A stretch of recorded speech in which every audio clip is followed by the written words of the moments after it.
Hey everybody, this is a crossover episode we did with Tasting Anarchy. You can find them at Tasting Anarchy on Twitter or at Childerberg, or you can go to tastinganarchy.com and listen to the show.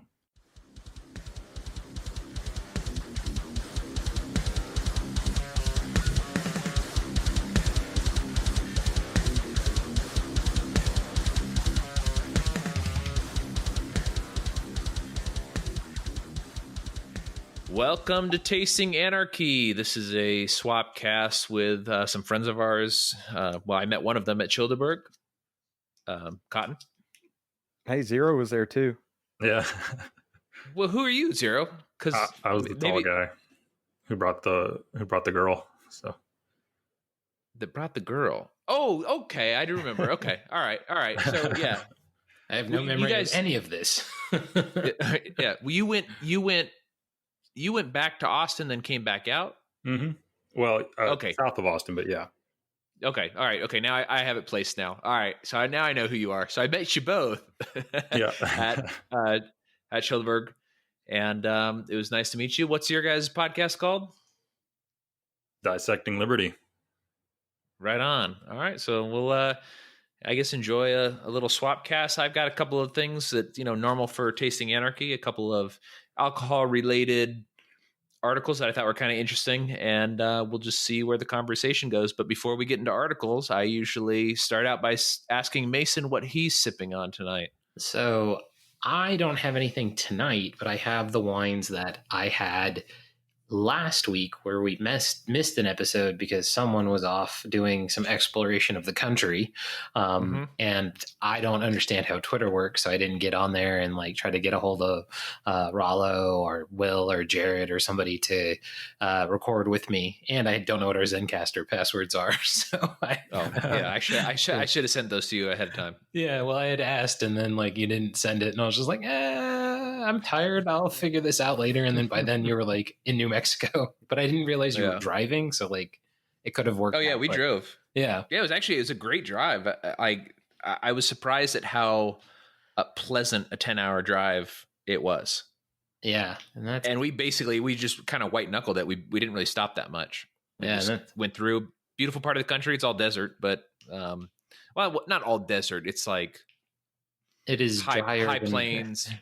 Yeah. It's drier than where Cotton and I live. When we live don't live in the same part of the country, but definitely drier than we live. But so I had the White Bush Cellars 2015 Central Coast Chardonnay. So, we did talk about Chardonnay on our last episode as kind of our grape of the week sort of thing. So I wanted to try to have us be more relevant to the wine we're talking about, and actually, having an example of it relatively recently. So I got that Groupon for my birthday, and I've been slowly drinking it down. And so I pulled out the Chardonnay, 2015. So it's kind of an older Chardonnay, which is interesting because it's a Groupon and it's not from a specific winery itself, the Groupon. I don't know if they're just clearing old stock, they do that occasionally with those sort of things, or if it was specifically meant to be aged that long.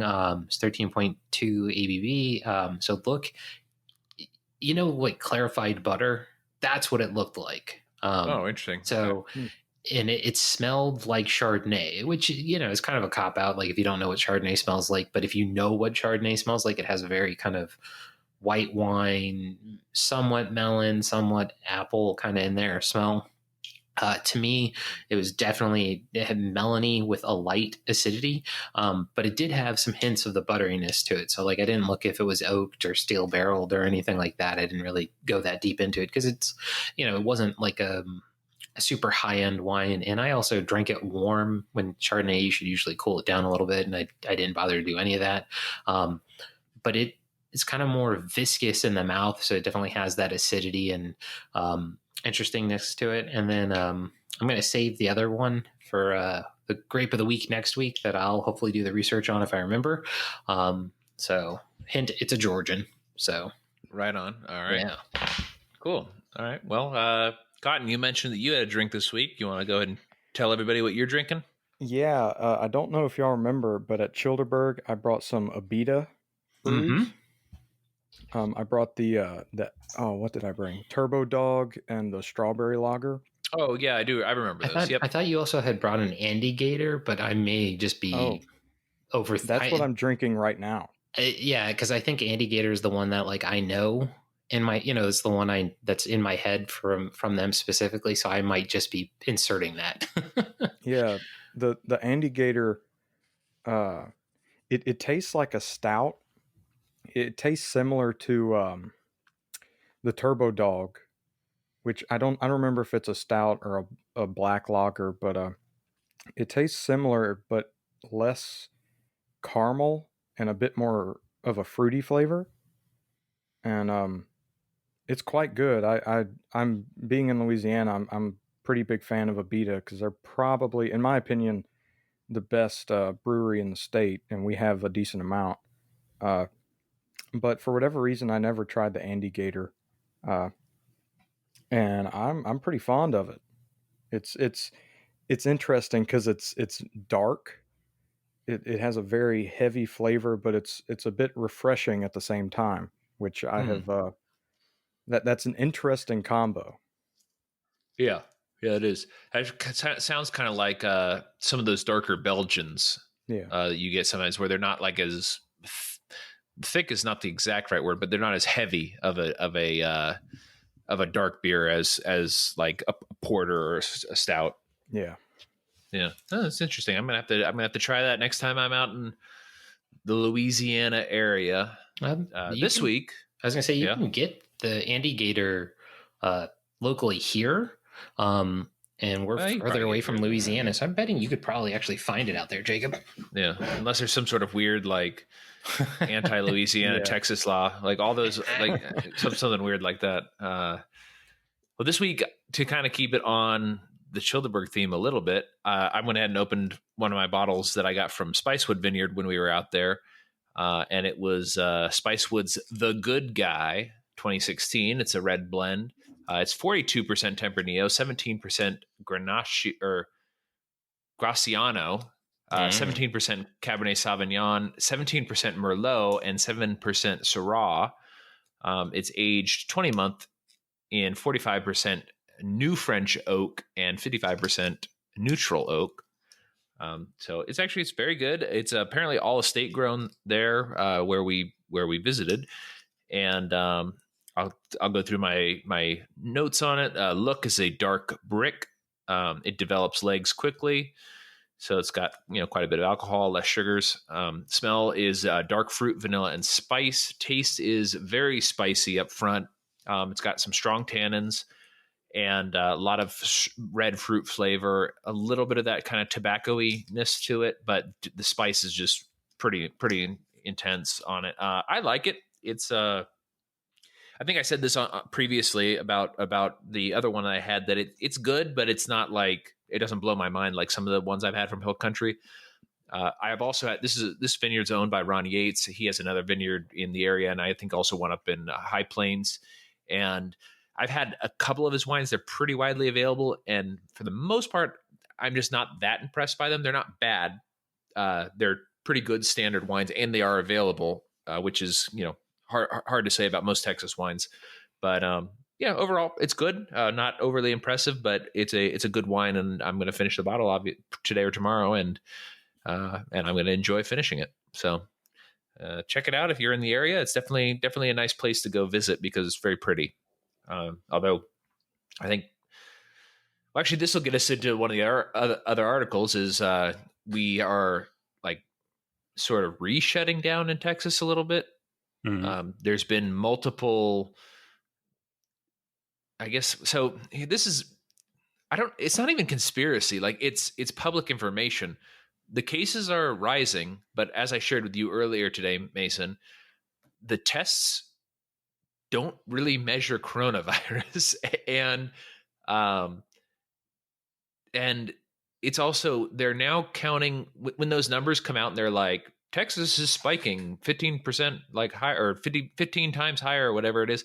It's because they changed the measurement practice, and now they're counting contacts with a tested positive case as positive cases. Because it's so virulent that being anywhere near them, just you immediate, Yeah. like So have there's it, this and you're gonna die. yeah, Yeah. there's this bizarre recording that was from like the county. I should have saved it and put it in here, but the Collin County like board or whatever, I don't know what they're called, the managers of the county, which is the county where Plano is, and they're going through this, and like they're saying something like that they're averaging 15 new cases a day or whatever, and somebody brings it up, and they're like, well, we only had like one person test positive, and then like the lady who's testifying responds, she's like, oh well, yeah, but now we're the state has given us these new guidelines. The new guidelines are that presumptive cases count as cases. And they're like, well, how are you arriving at those cases? And she goes, oh, well, these 14 people had contact with that one guy who tested positive, so they also are being counted. and like the guy on the board is like, what? Like, okay. But they're like, this is like, and then there's actually this is more conspiratorial, but there have been multiple cases where people went to go get tested, or they were scheduled to go get tested and they missed it for some reason. They had to go into work or they overslept or whatever. And then 3 days later, they received a positive test in the mail. Jesus. Oh, whoa. Well, you And know, so, like- if you don't show up, you're clearly dead of the Rona. So Yeah. you had it. Come on, Yeah, Jacob. so like that- like what's- there's what like conspiracy it's my ass. it's Yeah. a lot of really weird stuff, but as a result of these like quote unquote surge in cases, you know, the governor said that among other things, that any businesses that make 51% of their sales from alcohol sales or revenue from alcohol sales is considered a bar and needs to be shut down, which presumably includes wineries. But I'm not 100% sure about this. But the article that I have is actually about a 4th of July party that was held in protest at a Fort Worth bar.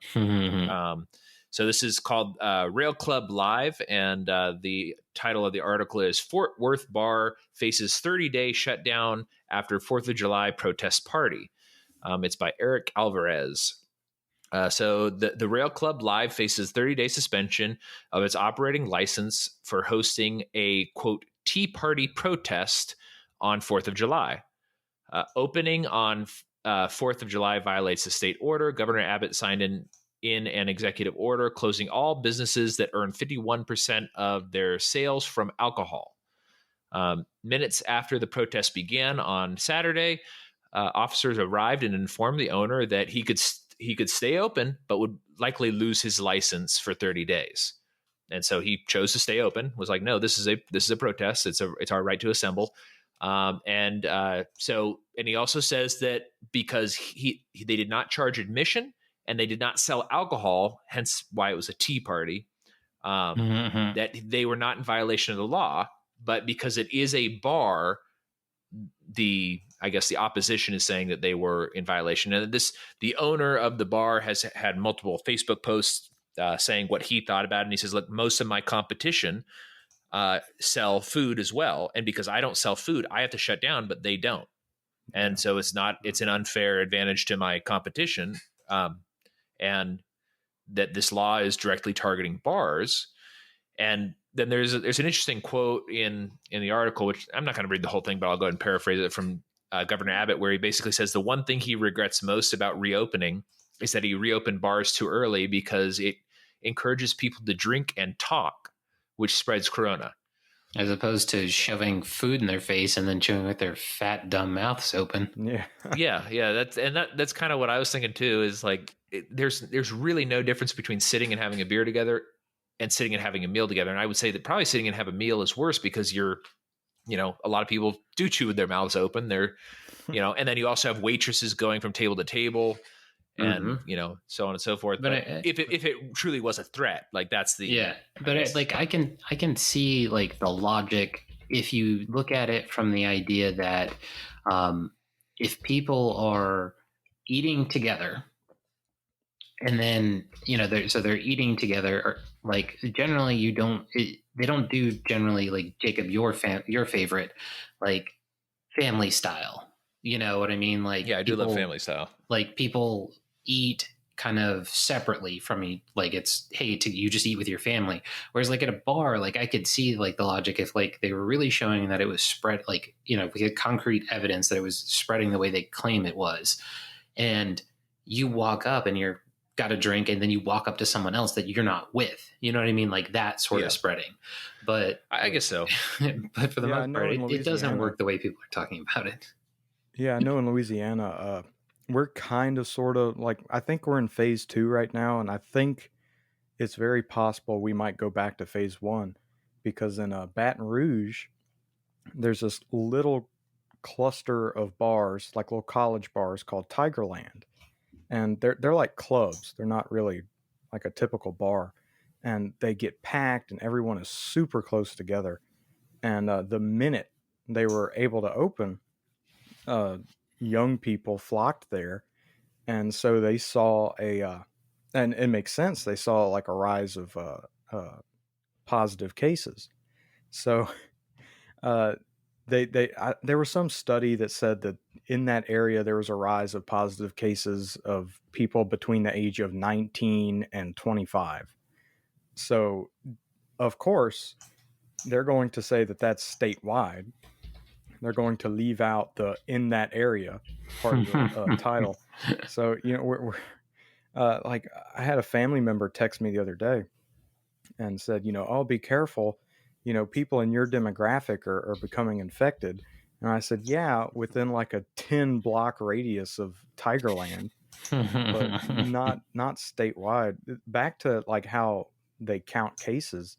I don't know if y'all listen to Tom Woods put out a recent episode, and he was talking about, I think he was talking about Texas, Georgia, maybe, and Florida. And he put emphasis on how they're counting cases in Florida because that's where he lives.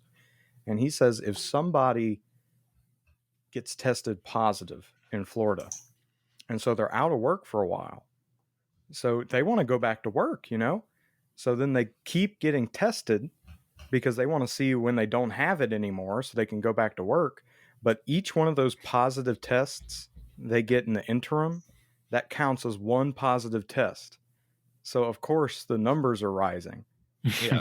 Okay, that makes sense. And then the other thing too, like, and he may have brought this up. I don't think I heard this episode, but is that testing is now free in a lot of places, and the tests are easily accessible now, whereas at the beginning they weren't. So like if you wanted to make the cases go down, just stop testing, and only do presumed cases. Like it doesn't make sense, and especially when, like, if you look at the numbers, the death rate is going down dramatically. Yeah. So it's becoming a thorn in my side. It's making me even more angry than I was already, but especially because I think they're doing it on purpose for some reason. Like they either to save face or because there is a true conspiracy, cabal of evil lizard people or whatever, trying to figure out how to like control us in some way. But even if that's not the case, like it may be like they have to justify that they did this when it turns out that from what it appears is that it was maybe a bad flu season is what the equivalent would be. And then also right. What I shared with Mason from the CDC today is when it says, what does it mean?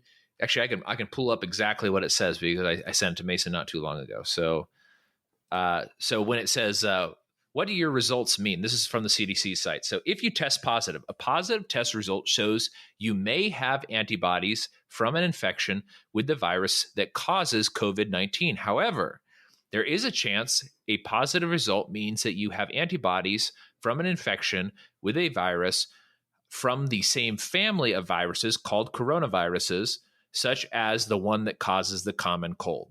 Right.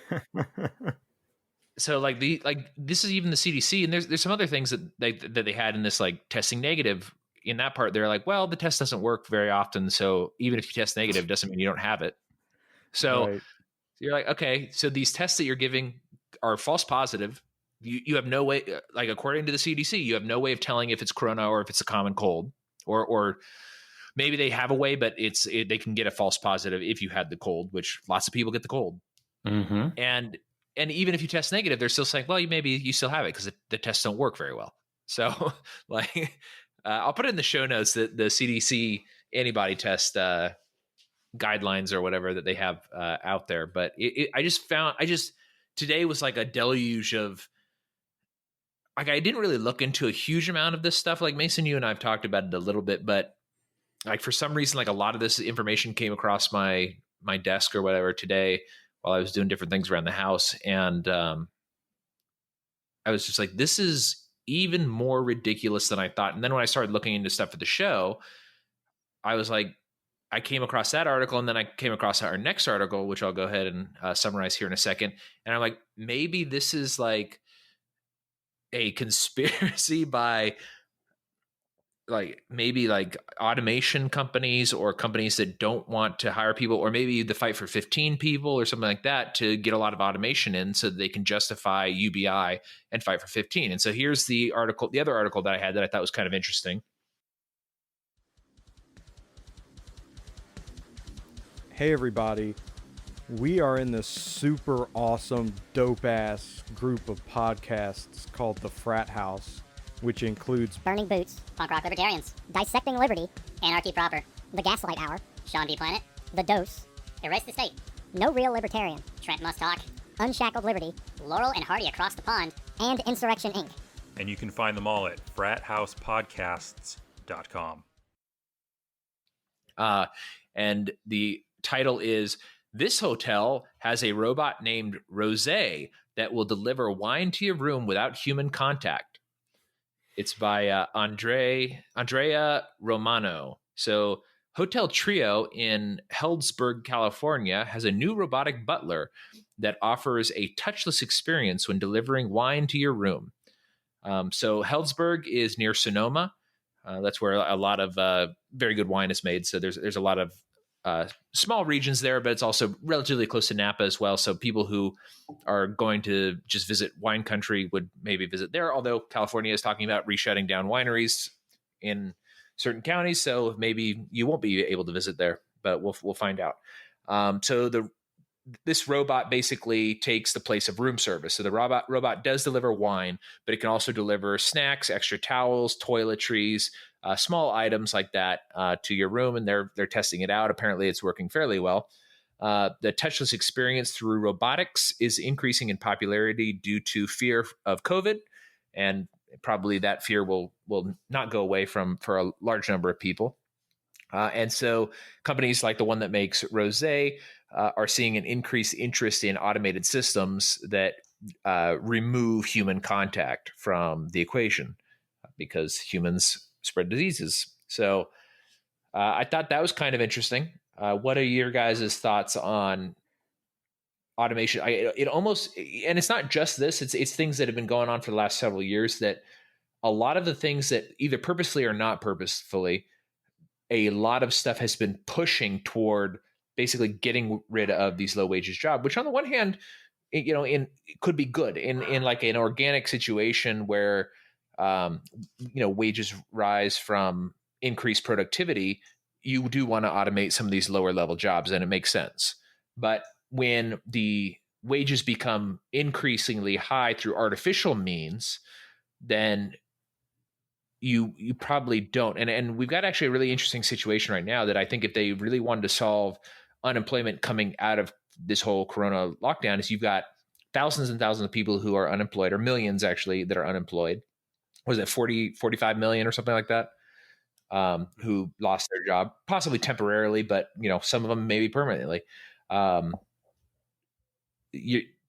best way to get people back to work, if that's the goal, would be to eliminate minimum wage, so that there's more easily entry, because you're competing with a lot of people, so they're going to want to pay the lowest wages possible because there's lots of qualified people going for a finite number of available jobs. But with high minimum wage, if a employer is looking at it and they're going, I've got a lot of customers who are going to, like in this case, I got a lot of customers coming to stay at my hotel.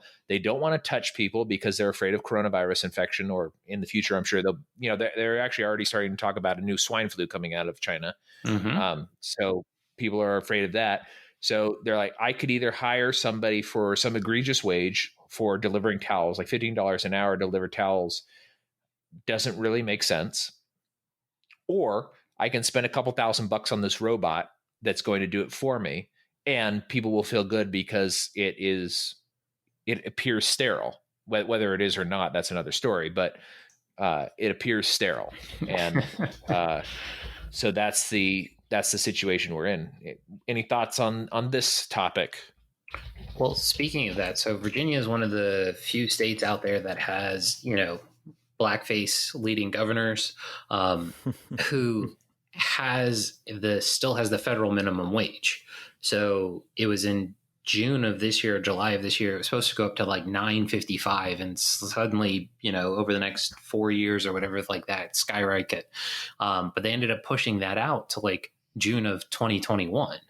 So, interesting. For like once they were like, hey, let's not kick them while they're down. And one of the things that is always funny to me is so kind of going back to what this is the narrative is that mainstream media and for the most part, the government was basically being seen as irrelevant. Then something happened in China and everybody starts freaking out and looking to their government to do something in the mainstream media to keep them informed.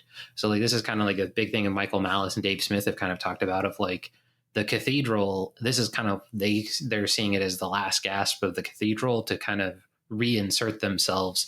And the question is, do we let them do it or not? And, I would say the four of us at least are saying, no, we don't. And we continue to ignore them and just not do what they say. But like, that's the big thing is like, oh, the minimum, 45 million people are unemployed. Well, like Jacob, the business that I'm in I have a lot of knowledge about what businesses are doing. And in Hampton Roads, where I live, they haven't really been impacted because of military contracting, but there are some businesses going like, yeah, I can bring them back with my PPP money, but I don't have enough work for them to make more than they would make on unemployment because of the extra $600 a week that the government's injecting into it. So yeah, and you're potentially expanding that in this next bill. Exactly. And so there aren't 45 million unemployed people. There are 10 million unemployed people and a bunch of people who are just getting money. Right. Well, I think you and I discussed that a little bit. Is my sister had that conundrum where her company was able to come back, although they may be getting shut down again. Mm-hmm. But they were able to come back. They called her and said, hey, we'd like you to come back and work for us. And she had that sort of thought. She's like, look, I make a lot more money on unemployment right now, and I'm able to focus on school, and I don't have to pay for childcare. Mm-hmm. And so it's kind of like, well, they know that this, like, they know incentives exist because they do take action sometimes to, prevent people from going back to work. But at the same time, a lot of these places are not letting people go back to work. Yeah. So a lot of people are there. The incentive is there to stay off of work, and on both sides, there's no work and they're getting extra money. Yeah. So, well, back to the point of the cathedral. I know in my area, which is largely blue collar, just in my everyday life, I'm meeting more and more people that openly think that the populace has been duped about this whole thing, which is very, it's encouraging, because I live in a very blue collar area, and I don't know if the majority of Louisiana thinks this way, but I know there is a portion in different parts of the country that think the same way. Mm-hmm. And like that is spreading. And I mean, I believe that. And I bet everybody in here believes that as well. Like it's just duped. And just hearing that, like I'll run into somebody at the grocery store and we'll talk about it and they'll say that. Oh yeah. And I mean, it's very encouraging. Well, it is encouraging. It's kind of a weird thing too. That's a little, I guess I wouldn't say discouraging, but it does seem to be like a very strong divide.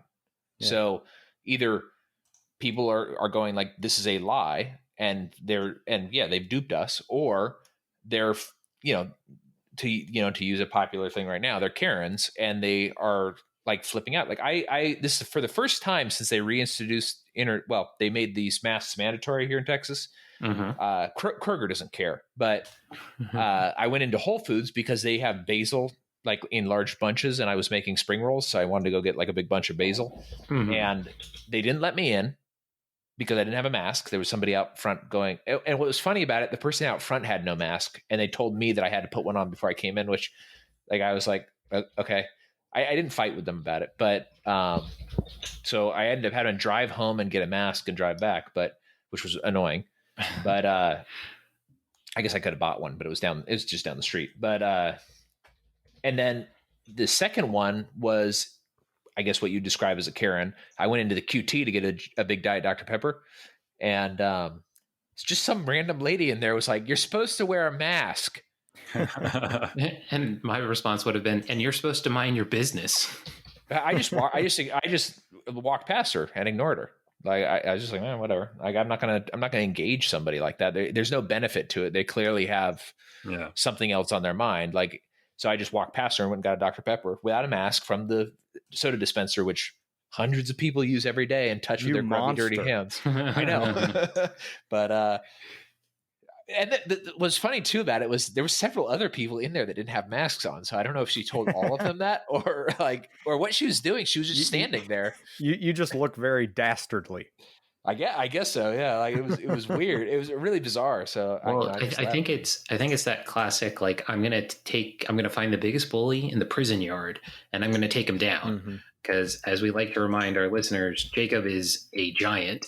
So, but he's like the gentle giant. So it's like, yeah, you're picking the wrong person to try to, like, die on this hill, lady. Like, yeah. Well, then, like, if I thought it would be beneficial to anybody, like I maybe would have like talked to her. But it was like, it's one of those things where like if somebody says something, you just automatically know this is not an interaction that's worth my time. Yeah. You could have and I had stuff to do. You could have had one of those and then everyone clapped moments. Yeah, exactly. Yeah. You know what I'm talking about? Yeah, right. Like call her like a name or something. But this is Texas, so like it's quite possible that actually could have happened. Like, yeah. Well, it is Texas, but it is weird. I do live in a city, so it's weird. Like I feel like this is not the Texas that was promised to me, kind of like the stuff that's going on right now. I'm like, what is, like, this is not, like, the way people are reacting to this is not what I was sold on when I moved here. Like, I thought this was going to be a place where like people were generally free and minded their own business. But well, I've noticed in Texas, a lot of them are like thin blue line, like back the blue type people, very law and order focused, I guess. Well, see, and I could deal with that. The nanny state thing, which I guess that is kind of nanny state-ish, but like the back to blue, like blue collar people or whatever, who are just like, well, the cops are here to protect us and all that sort of stuff like that. I kind of, maybe because that's like the culture I grew up in, like I can tolerate that. It's you're supposed to wear a mask. Those people I can't deal with. Like I'm just, I don't want to live. I don't want to live anywhere near them. Like the people who are like on the HOA committee who are like, oh man, you're not supposed to have the fake grass in your yard. Well, I have fake grass in my yard because I don't want to cut it. So like, well, this is a minor point, but there are very few times I've had to wear a mask. Like, I mean, I saw the optometrist and they required you to wear a mask, so I did it. And I have really bad allergies. And so when I'm wearing a mask, all that air blowing into my already dry eyes, I'm rubbing my eyes all the time. Oh, yeah. So, like, if I come into contact with somebody that has COVID, I'm going to get it. I'm maybe more likely to get it if I'm wearing a mask because I'm just constantly rubbing my eyes. Yeah. Yeah. And back to what I was saying earlier, because I live, like I said, around a lot of blue collar people, and I see a ton of Trump stickers and thin blue line stickers. And there may be 6 different people on my street that have like thin blue line flags on their house. And they are also the people that are like, oh, this thing was just a big scam. I'm not wearing a mask. Screw this.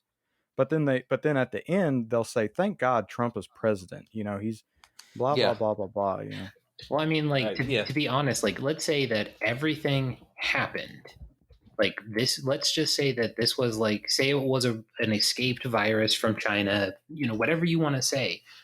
like Joe Biden's already come out and said that he would make everybody wear a mask. So like, not to give Trump like undue due, but like, you know how they were telling us that like they had literally elected Hitler and like how he was gonna, just destroy the Western world and values and all that stuff. I'm like, I'm not saying like he's good. I mean, he did hire John Bolton. Was surprised when John Bolton turned on him. It's kind of like, did you not know what you were getting into, like, buddy? Like, but all that being said, it's kind of like people are just like constantly surprised that like, and I am too in its own way, that like he hasn't turned out to be just this complete monster that he could have been, like, because he's got those weird instincts, but like he's been relatively weak in this and like not pursuing a bunch of crazy nonsense. So it's like, this is really different than what I was expecting. Yeah. Well, I know for a while Tom Woods was saying this is like one of the only instances where federalism has worked out. And mainly due to like Trump's inaction with the good connotation, his inaction with all the COVID stuff. And I mean, can you imagine if Obama was president right now? Yeah. This would have been, I think you would have seen a lot more overreach. And I think part of the reason this is maybe me backseat, or what do they call it? Monday quarterbacking or backseat driving or whatever. Mm-hmm. One of the things I think that the reason why Trump's doing this, I think he recognizes that people are trying to bait him. Like that whole Chaz thing, which doesn't really have to do with the COVID stuff. But like, I think that the government in Seattle and Washington was trying to bait Trump into sending in troops to break up Chaz. And he just was like, you deal with it. Well, it's your state. I think two things there. I don't think you're wrong necessarily, but I think they were like, maybe he'll jump in and then we won't have to deal with it. You know what I mean? Like, I think they kind of had that like prospect of like, maybe he'll deal with this for us. And if it goes badly when he goes to deal with it, we could have been like, oh yeah, we didn't call him. You know what I mean? But like, if it goes fine, we can, kind of save face and be like, oh, we're going to make sure they don't press charges, like something like that.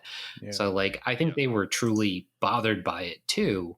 But I think they took the opportunity, like you were saying, to like see if he would do something, and he's kind of like, no, not going to do that. Yeah, well, there's been several instances during both the protests and rioting that's going on and the COVID stuff where it seems to me that like you say, that federalism's going on, and that they've tried to bait him into basically sending in national troops or taking a national action, which then they could use to beat him over the head with during the election. And it's gone so poorly, like especially with the protests, is because in so many places these protests have gotten out of hand and turned into rioting or become kind of a crazy thing. And he's been very hands off and been like, look, I encourage you guys to take action, but this is a state's issue. It's not a federal issue. And which is an interesting instinct for somebody like him to have. Mm-hmm. But I think it's because I don't think it's an instinct where he thinks there's a proper role for the federal government. I think it's that he knows that they're trying to bait him.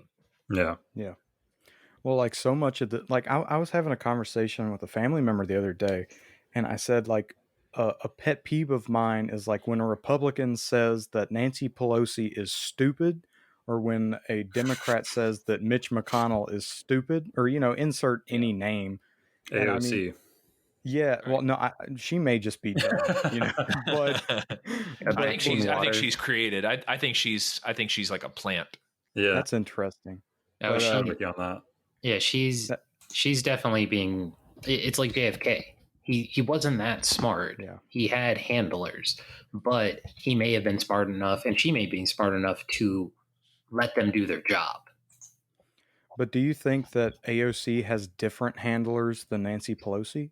Because I'd accept that, No, I think Nancy Pelosi is more like a power broker, and I think AOC is more like a created personality. So okay, but do you think they're guided by the same forces? Yeah, I think so. Probably. I think it's just the state at large. But just to finish my point, like it bothers me when people say these people are stupid because they are not. Like Nancy Pelosi knows exactly what she's doing. Mm-hmm. And we can get very conspiratorial on this, because in the discussion I made an exception for AOC and Biden. But, maybe Biden, maybe they're doing this intentionally because they want Trump to get elected, whoever they are, the Epstein people. But I mean, they're not dumb. They know exactly what they're doing. And none of this is unintentional, Well, yeah, I think that's correct. I think that there is some sort of intention, whether, it may be kind of one of those things where like, it's like catching lightning in a bottle, but like more along the lines of something that might work for a time.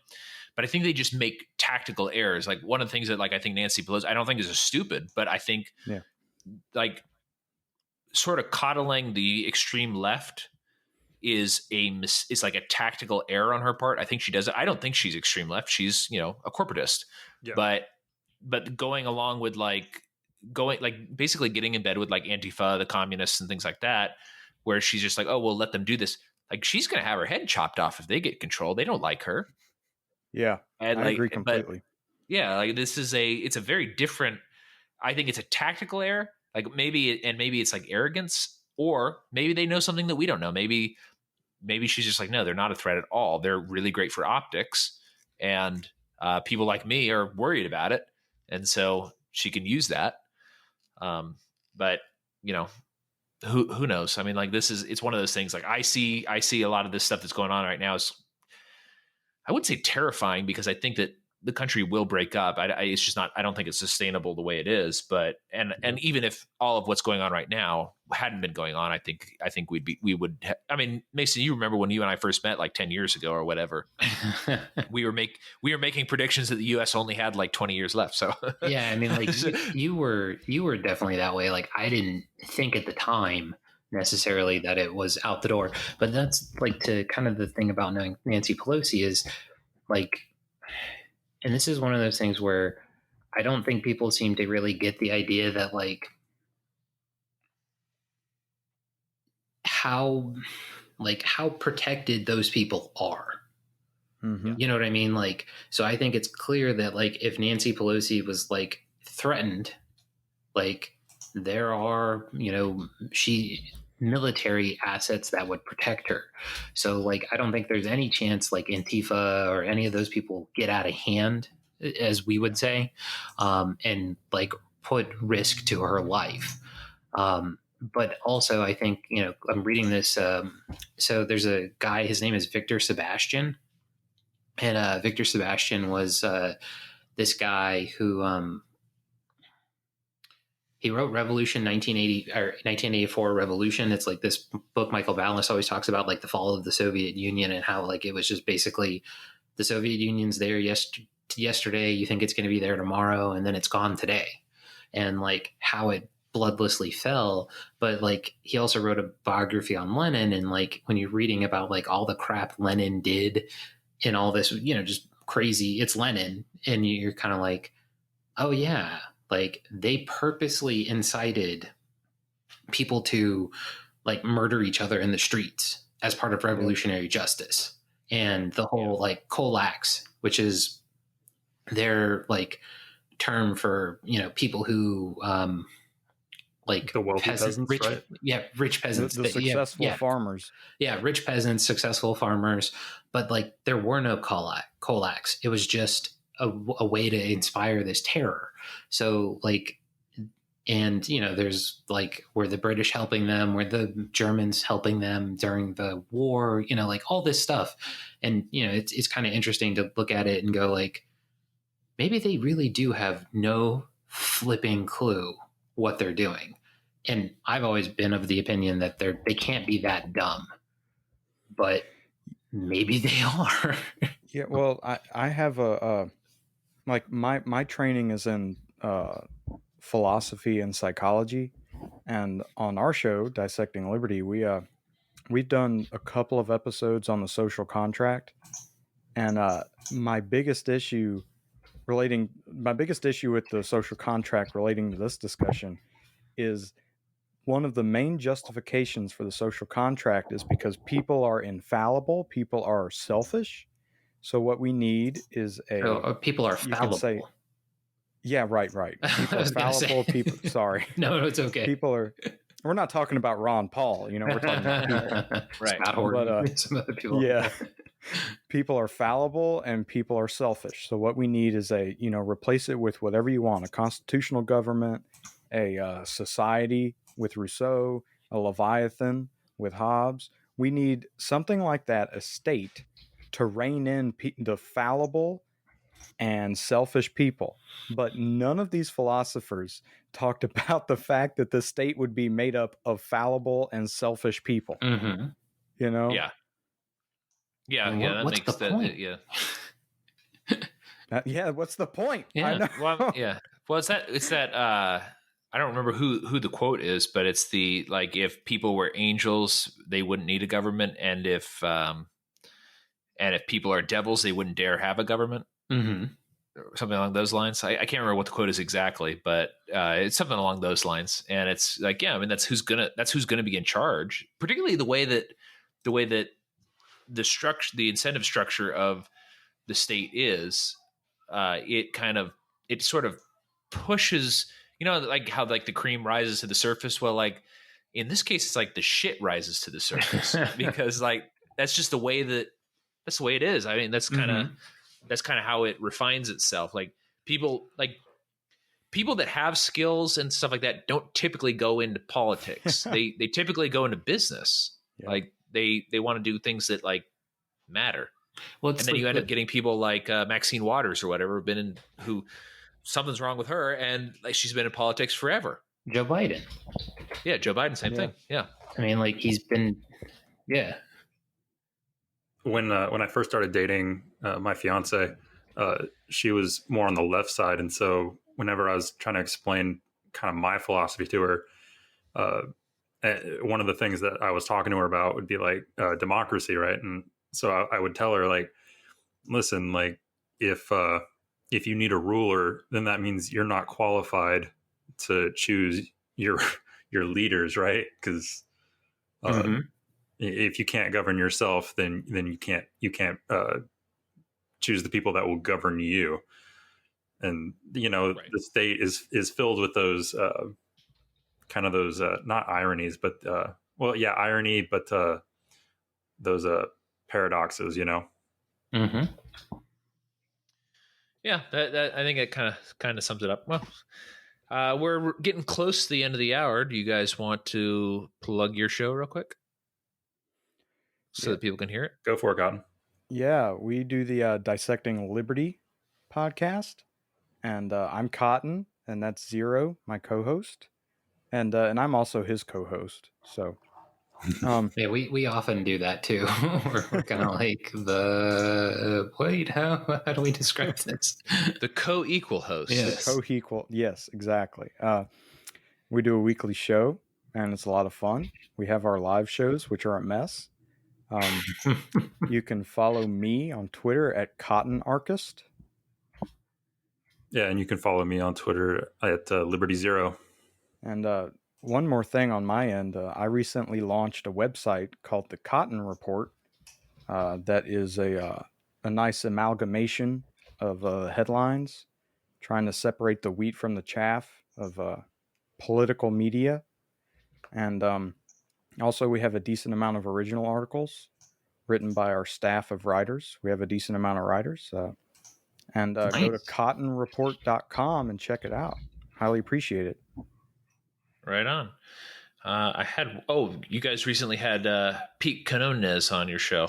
Yeah. It's pretty cool. Yeah, that's definitely cool. Yeah, it was great talking to him. So he's pretty amicable. He comes on a lot of people's shows. Oh yeah.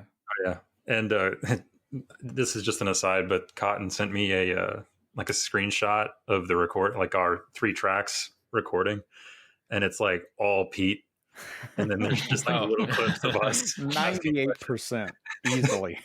Yeah, it's fantastic. It's funny, like if you kind of listen to our episodes where we have people on, like more than one person on, or like a guest on, like a lot of the times, like I just like one of the reasons I do the show with Jacob is I enjoy listening to Jacob talk, and he's very verbose. So like there will be a lot of times where I'm just sitting there going like, all right. Okay, I'm learning a bunch of stuff. It seems like I'm not participating, and it's like, nope, just learning. Yeah. All right. Well, let's go ahead and put a pin in it and call it an episode. I do want to tease for next episode for those Tasting Anarchy listeners. One of the topics, Mason, that I wanted to go over with next week was cool climate grapes. So I think that would be an interesting topic to cover is wines from cool climates versus wines from warm climates, and what you can kind of expect to be the difference between those. We talk about it once in a while when we just refer to, hey, this is something we got from this warm place and it tastes like it's from this warm place. But this will be a little bit more in depth into warm climates versus cool climates and what you end up getting out of that. So I guess that's it. Really quick. Sure. Yeah. For our listeners, y'all give y'all's plugs. Oh yeah, of course. This is. Go ahead. Okay, this is Jake from Tasting Anarchy, and you can follow me at Childerberg on Twitter or at Tasting Anarchy on Twitter. So this is Mason from Tasting Anarchy. You can always follow us, Tasting Anarchy at gmail.com, or send us an email at tastinganarchy@gmail.com. You go to tastinganarchy.com. Well, tastinganarchy@gmail.com. Send us an email. Go to tastinganarchy.com. You can go to childerberg.com, which is also a site that one of us runs, not me. Childerberg on Twitter. I'm not on Twitter, so you can follow our Reddit, where we have Tasting Anarchy and Childerberg if you're Redditors. Yeah. Yep, I guess that's it. All right, cool. All right, guys. Well, thanks for coming on, and thanks for having us on your show. Yeah, thanks for having us, guys. Yeah. All right, I'll get this cleaned up, and I'll send it out shortly without any of the intros and outros, so you guys can put what you want on yours. Sure. Sweet. Yeah. All right. We always say at the end of our episodes, stay free. Stay free. Stay free. And yeah, should we do our outro? Yeah, do it. Yeah. All right. I'm Liberty Zero, reminding you to zero your rifle. And I'm Cotton Archist, reminding you to pick cotton voluntarily. Hey everybody, Cotton here. I have been working on a project called the Cotton Report, which is part news aggregator and part media publication. If you go to cottonreport.com, you'll find a nice amalgamation of the headlines, also some original articles. I would really appreciate it if y'all check it out. It is at cottonreport.com.